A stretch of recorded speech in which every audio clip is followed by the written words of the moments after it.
You can't open it, Mommy. I mean it. My daughter Daisy, who was 7 years old, shouted with a serious expression on her face. It was a side of her that I had never seen before, and I was taken aback by her sudden sternness. What's wrong, Daisy? That package is for me. Let go of it. No! She pushed me away from the package. It seemed to be a gift, but the sender was unknown, so we needed to check the contents and express our gratitude. Daisy, what's wrong? I need to see what's inside. It may be from Grandma, and we need to thank her for the gift. Reluctantly, I conveyed the message, and Daisy's expression became complex. After pondering for a while, she looked at me and said clearly, Then, let's call Mr. Taylor from across the street. It's okay if we open it with the police officer. What? It's coming along quite nicely. I wiped the sweat from my forehead after finishing tidying up my room. It was tough, but I didn't mind it. If it was for the sake of her second child, who was about to be born. My name is Beth, a 35-year-old housewife. Our family consists of my husband Tony, daughter Daisy, and me. Tony, who works for a top company, tries to take care of our family despite being busy with work. Daisy is a gentle and calm child, and is often praised by neighbors and from mom friends for looking after younger children and stopping fights. But Daisy has a strange side, such as staring at empty places or purposely taking detours when going out and saying, "This place is scary." Other than that, she is a perfectly normal and healthy daughter. I'm currently a housewife supporting my family, and I'm happy that we will soon be welcoming our second child. Every day is enjoyable, and there are no worries in our household. One day, while holding my belly and going down the stairs, I saw a figure outside the door and let out a sigh upon recognizing the silhouette. Beth, are you here? Yes, I'm coming. My recent worry has been my mother-in-law. She was born into a wealthy family and spoils her only son Tony. When we moved into our new home, she purposely moved nearby. Since then, she comes to our house almost every day, attacking me with criticism and leaving. When I welcomed my mother-in-law into the room, she, as usual, clicked her tongue in the living room. This room is messy as always. These are Daisy's toys, right? As a mother, you should make her clean up immediately. Oh, but I promised Daisy that she will clean up by herself when she gets home. What kind of tone is that? This is why ordinary people are not good. They don't know manners. Your words are much more ill-mannered. Of course, I couldn't say that and made tea in silence. My mother-in-law wanted Tony to marry a woman from a similar background and who believed that women should bear male children and take care of the house. So her treatment towards me was harsh. I wish my mother-in-law's attitude were different so we could have a more enjoyable life.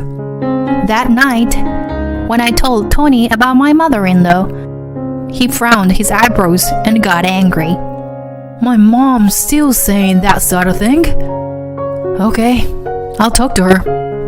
But it's okay. Our life together is more important to me. The next day, Tony went to his mother's house and talked to her. He thought that if he spoke to his mother, her harassment would decrease. I was really grateful to have a good partner like Tony. But at that moment, I didn't notice it. I saw my daughter looking at Tony with an anxious expression. A few days later, a package arrived. I received the box from the delivery man, wondering who it was from and what was inside. It was light for its size, and I had no idea what was in it. Just as I was about to put it on the living room table and open it, Daisy came flying in. "Mommy, wait!" "Huh? What?" Daisy took the box and ran into the toilet with it. She locked the door, and I couldn't open it from the outside. Not understanding what my daughter was doing, I knocked on the door. "Daisy?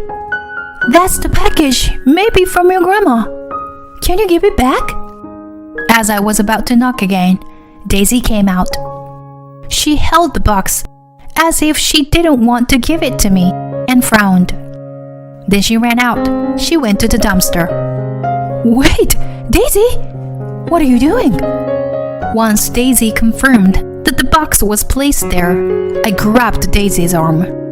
"Hey, what's going on?" "I won't be angry, so tell me, what was in the box?"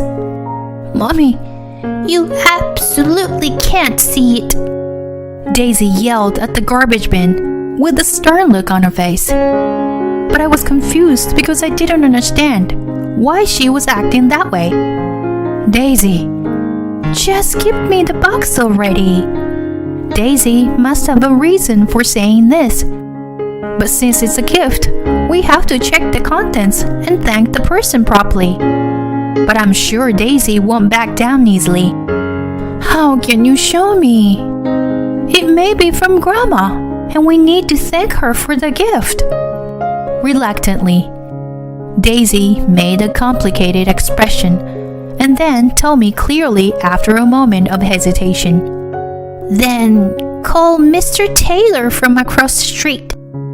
It's okay if we open it with the police." Daisy fell silent after saying that. Reluctantly, I went to Mr. Taylor's house and explained the situation. Mr. Taylor kindly agreed to help and opened the box together with us.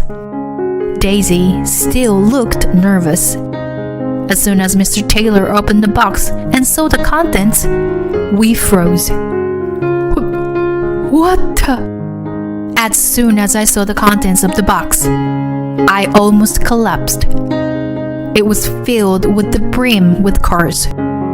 All of the cars was stained with reddish-black dirt.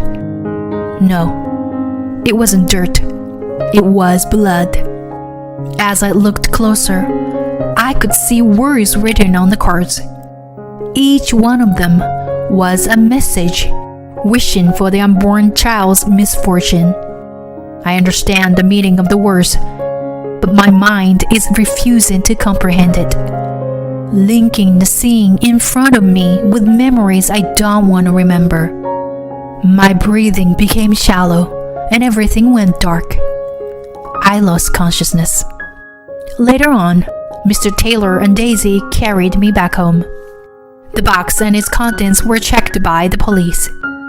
It turned out that those red-black letters were written in fish blood.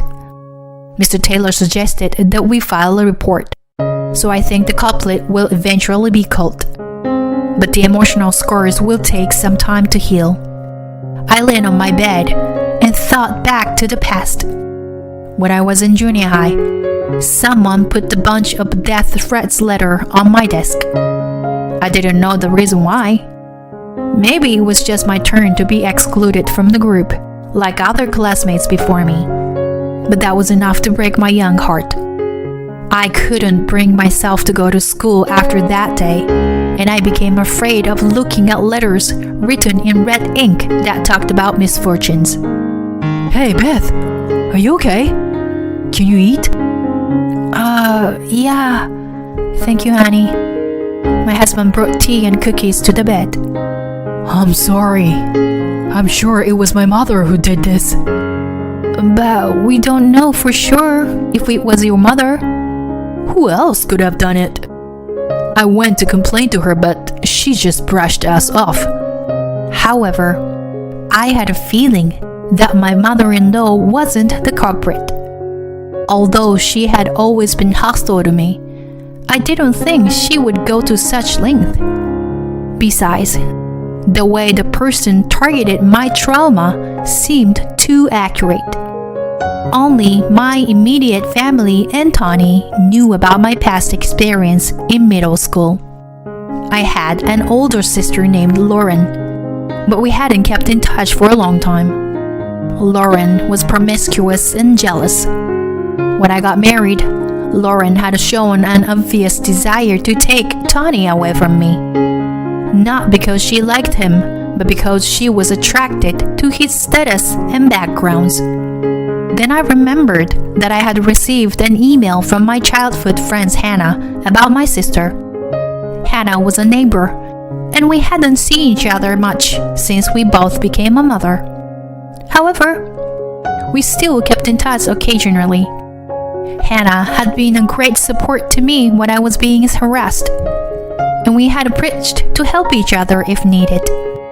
I remembered that Hannah had sent me an email about my sister about a month ago. I saw Lauren and your mother-in-law were together. Is everything all right? Maybe.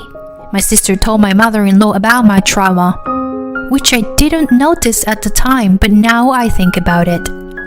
It is a sophisticated and extreme form of harassment, but my sister is capable of it. Previously, when I and Daisy went back to our parents' house, my sister happened to bring her fiancé. She was bragging about him the whole time. But then, when my daughter saw her, she said, "There are a lot of men on Auntie Lauren's back. He's dangerous." After that, the fiancé investigated my sister's personal life, and her promiscuous relationships were exposed, causing their engagement to be called off. My sister already resented me, but my daughter's worse, she began to hate me even more. For a while, my sister was really terrible, wandering around Daisy's kindergarten, calling the police on us, and making silent phone calls to our house. Of course, our parents were furious, and my sister had to write a written promise never to come near us again. Since then, I had heard that my sister had been working part-time when she went back to my parents' house. Among the men she played with, there were some married men, and the amount of compensation claims was not small.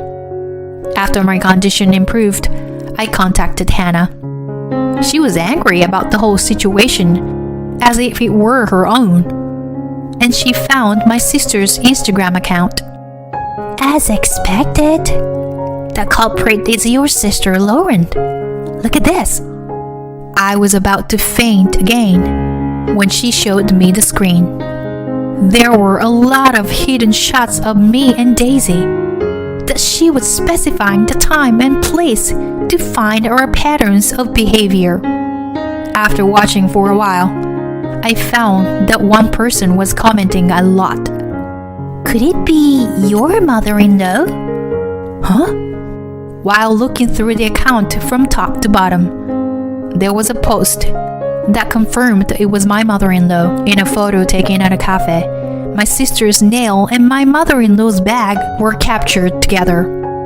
The caption read "Strategy Meeting" with a heart mark, and it made my blood boil. It is unforgivable to meddle and toy with someone's life like that. Our parents and my sister are planning to come to my father-in-law's memorial service in 2 weeks.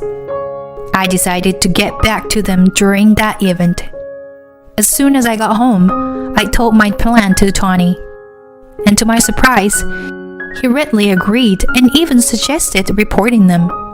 With a reliable husband and trustworthy best friend, I'm sure we can overcome this difficult situation. On the day of the memorial service, in addition to our relatives, Hannah and her husband also came. We also invited a few guests that only I knew about. Tawny began his speech as the organizer. "Thank you all for coming today." And Tawny pointed to his mother. "Mom, we are cutting ties with you here." Tawny? What are you talking about?" My mother-in-law appeared visibly flustered. I quickly showed screenshots of social media posts, evidence of harassment, recordings, and photos of the bloodied card. Then, as a signal, many men stood up. My sister's face changed as soon as she saw it. They were all people who had been deceived by my sister and couldn't catch her trail. They had given up in tears, but I contacted them and brought up a lawsuit. My mother-in-law and sister sat down with a look of despair on their faces. After seeing this, Daisy muttered, "Grandpa is really angry. And the blonde guy, with the scar under his eye, is really angry too." As soon as my sister heard that, she began to tremble. There was no one who would reach out to the pitfall too. I didn't do anything wrong. I was just dragging into this by the old hag. What are you talking about? I don't even know anything. You did it, didn't you? So, which one of you sent that box of cards? At that moment, Daisy, who had been silent next to me, pointed her finger and began to speak. It's Dad, right? And Mommy's friend over there. Daisy, what are you saying? Yes, she makes no sense. Children are scary. I almost cried as I saw the two trying to deceive me.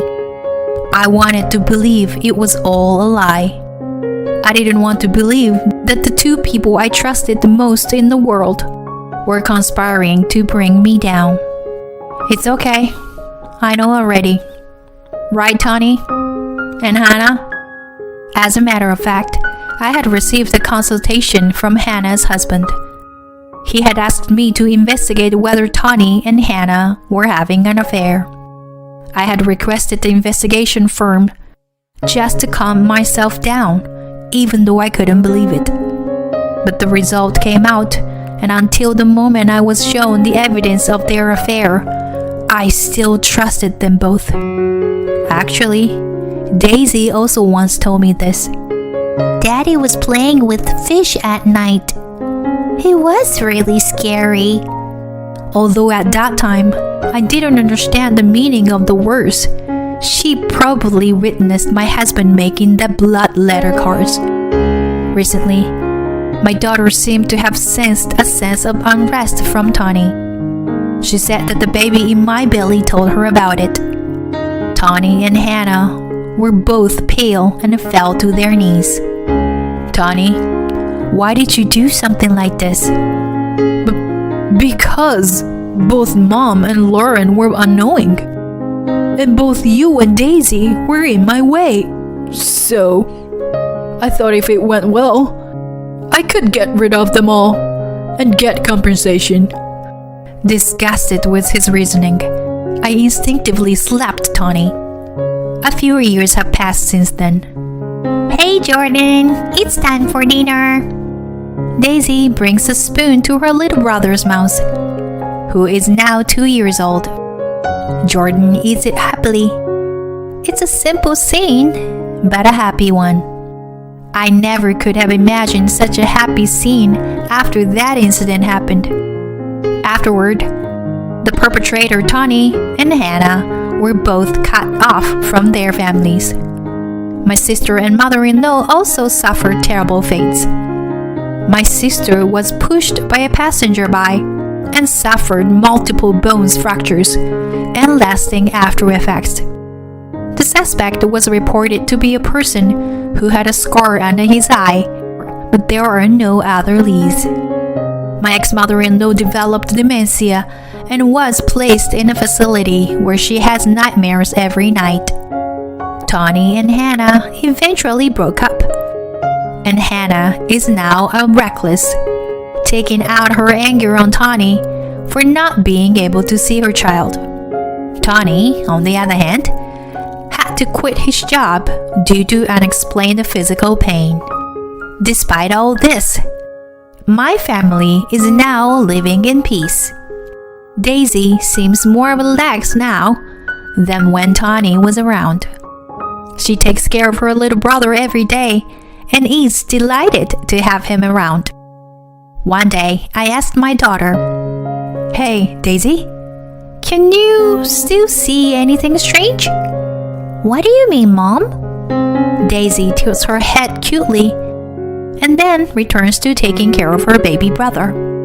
Her strange ability has disappeared now, but it was something that enabled us to live in peace. Looking at my precious children, I decided to live my life to the fullest without shame.